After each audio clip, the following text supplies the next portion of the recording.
spomenúť, sú predložené správy, lebo sa o tom veľa rozpráva, o možnej privatizácii majetku.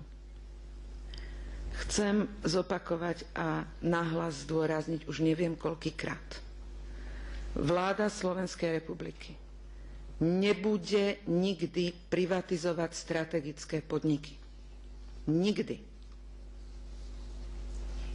Opakujem to znova a znova.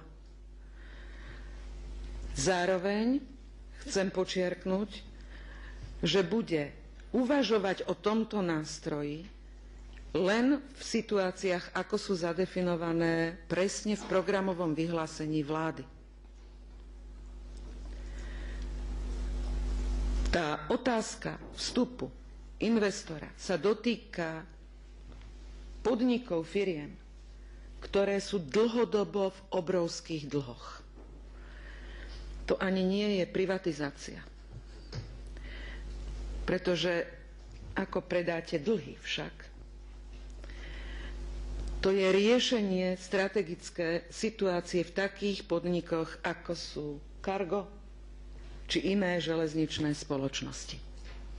Otvorene sme hovorili, že o spôsobe vstupu investora uvažujeme v situáciách, kedy tieto firmy, tieto podniky sú dlhodobo v mínusových číslach, v červených číslach, ale nie kvôli číslam samotným, ale preto, že nie sú schopné vykonávať svoju funkciu.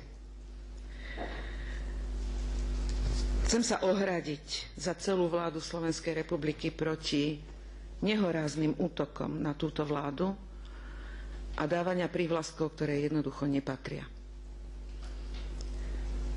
Nie je pravdou,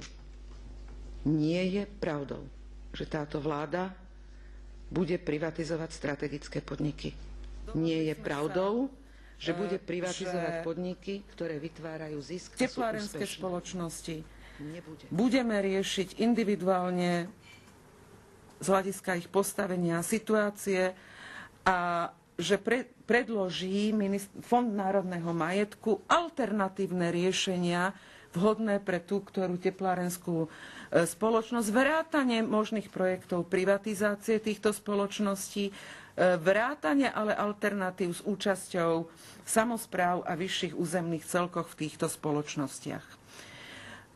Zároveň ako predsednička vlády som sa zaviazala, že k týmto návrhom Fondu národného majetku doložím postup odporúčaný Európskou komisiou a Európskou úniou, vrátane procesov možných postupov privatizácie.